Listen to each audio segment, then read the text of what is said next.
आज के समय में ओटीटी प्लेटफॉर्म से जो गंदगी युवा वर्ग के भीतर भरी जा रही है, चाहे वो नेटफ्लिक्स हो, चाहे अमेज़न प्राइम हो, कोई सीमा नहीं, वो अंतहीन है।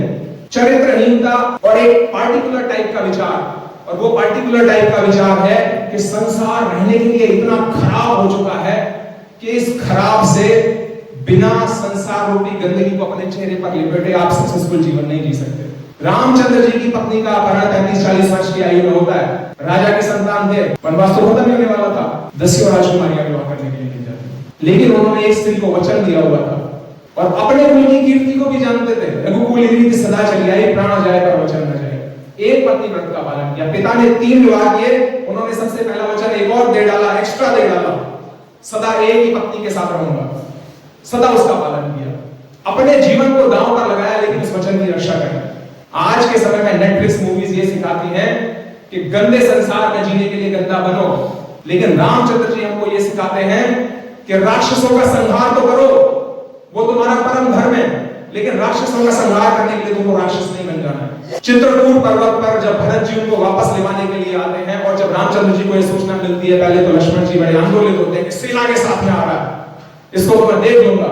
रामचंद्र जी बाकी सारी बातों के साथ में किसी बढ़िया कथाकार ने सुंदर चित्रण किया है। कहते हैं कि एक काम करो, भरत जहां से पर्वत की चढ़ाई शुरू करने वाला है, उस रास्ते पर जाकर देखो कि कहीं कोई कांटा तो नहीं है, और अगर कोई कांटा मिले तो उस कांटे को वहां से हटा दो। लक्ष्मण का क्रोध और भड़कता है, अरे जिस भरत के कारण आपको वनवास मिला, जिसकी माता के कारण आपकी ये दुर्दशा हुई, हम चारों जंगल जंगल भटक रहे तीनों, आप उसको कांटे लगने की परवाह कर रहे हैं, लगने दो उसको कांटे।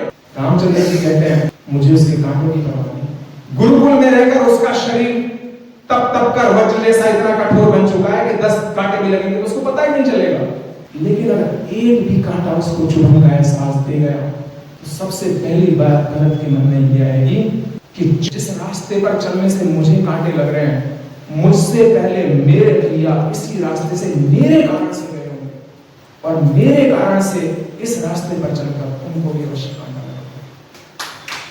भरत मेरे प्रति इतना मान का भाव लगता है, मेरे प्रति इतनी गहराई से जुड़ा हुआ है, ये विचार उसके मन में आते ही अगर वो अपने प्राण भी त्याग दे तो कोई नहीं पाता।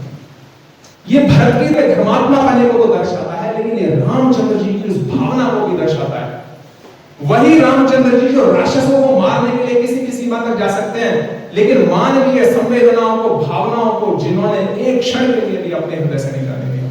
समुद्र के ऊपर क्रोध करने से पहले 3 दिन तक वो समुद्र के अनुनय विनय करते हैं, तब जाके तीसरे दिन समुद्र के ऊपर क्रोध होता है। कितना धैर्य। और आज के समय में ओटीटी प्लेटफॉर्म्स हमको ये सिखा रहे हैं संसार बड़ा गंदा है, जीने के लिए भाई की हत्या करनी पड़े तो करनी पड़ेगी, जीने के लिए एक स्त्री छोड़कर दूसरी स्त्री, एक पति छोड़कर दूसरा पति, जो मर्जी करना पड़े करो, फौलादी बनो, भावनाओं को त्याग दो, फौलादी बनो। रामचंद्र जी हमको सिखाते हैं भुजाओं में और मस्तिष्क में बल रखो, लेकिन हृदय के अंदर वो भावनाएं रखो कि अपने दर्द से पहले अपने भाई के दर्द को महसूस करो।